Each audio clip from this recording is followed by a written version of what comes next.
அட அட அட அட எல்லா பருப்புங்களும் போட்ட அடை. எல்லாரும் ரொம்ப நாளா கெட்ட அடையோட ரெசிபி. தேவையான பொருட்கள்: 1 கப்பு இட்லி அரிசி, 3/4 கப்பு தோரம்பருப்பு, 1/2 கப்பு கடலைப்பருப்பு, 1/4 கப்பு உளுந்தம்பருப்பு, 1/4 கப்பு சிறுபருப்பு எல்லாத்தையும் போட்டு காஞ்ச மிளகா போட்டு ஊற வச்சிடணும். ஒரு 4 ஹவர்ஸ் ஊற வச்சுட்டு அப்படியே விட்டுடணும். விட்டுட்டு காஞ்ச மிளகா ஃபர்ஸ்ட் போட்டு பூண்டு, சீரகம், மிளகு, சோம்பு எல்லாத்தையும் போட்டு கொஞ்சம் கொஞ்சமாக அரைங்க.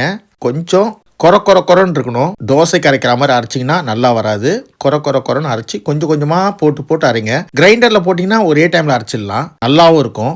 நாங்கள் கொஞ்சம் தானே சமைக்கிறோம், அதனால கொரன்னு அரைச்சிக்கிட்டிங்கன்னா ஒரு 2 பேருக்கு செய்கிற 2 வேலைக்கு வரும். 2 பேருக்கு செய்தா இது எங்கள் 2 பேருக்கு 3 வேலை வந்துருச்சு. 3 நேரமும் சாப்பிட்டோம். ரொம்ப நல்லா எனக்கு பிடிக்குன்றதால சில்லியா எல்லாம் பண்ணிட்டா. இப்போ எல்லாம் அரைச்சாச்சு. நல்லா கிளறி விட்டுட்டு கொஞ்சமாக மஞ்சள், அப்புறம் பெருங்காயம் ஒரு ஸ்பூன், உப்பு போட்டுக்குங்க தேவையான அளவுக்கு. கொத்தமல்லி, கருவேப்பிலை போட்டு இது பண்ணிங்க. வெங்காயமும் போடலாம், இதில் வெங்காயமும் போட்டு கலரிக்கலாம். ஆனால் எனக்கு வெங்காயம் போட்டால் பிடிக்காது, அதனால வெங்காயம் போடல. வெங்காயம் போட்டால் நல்லாயிருக்கும். உப்பு போட்டு நல்லா கிண்டிட்டு அப்படியே ஒரு 1/2 hour விட்டுடணும். விட்டுட்டு செய்தால் சூப்பராக இருக்கும். சில்லியா ரெடி ஆகிட்டா.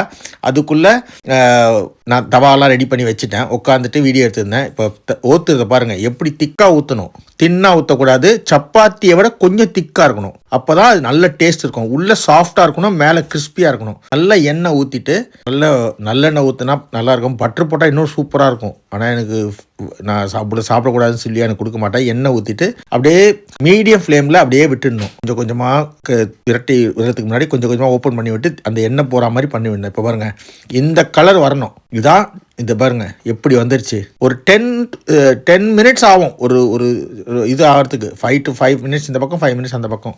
மெதுவாக செய்யணும். இது அதுக்குள்ளே சட்னி அரைக்கிறேன்ட்டா இன்னொரு இது செய்யறதுக்குள்ளே இதெல்லாம் போட்டு தேங்காய், காஞ்ச மிளகா, பூண்டு 1, பொட்டுக்கடலை போட்டு அரைச்சிட்டு இப்போ இப்படி தான் அரைக்கணும். இங்கே யூகேல இருந்தீங்கன்னா ஃபஸ்ட்டு தண்ணி ஊற்றாமல் அரைச்சிட்டு அப்புறமா மீடியமான சூடு இருக்கிற தண்ணியை ஊற்றிட்டு அரைச்சிங்கன்னா இந்த வழவழன்னு வராமல் நம்ம ஊரில் வரா மாதிரியே வரும்.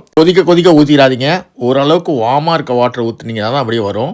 அதுக்கப்புறமா தண்ணி ஊற்றி உங்களுக்கு எவ்வளோ திக்னஸ் வேணுமோ எடுத்துக்கலாம். இப்போ தாளிப்புக்கு ஒரு சின்ன பாத்திரத்தில் எண்ணெய் ஊற்றிட்டு உளுந்து போட்டு கருவேப்பிலை போட்டு தாளிச்சு எடுத்து அதை கொட்டிட்டா சட்னி ரெடி.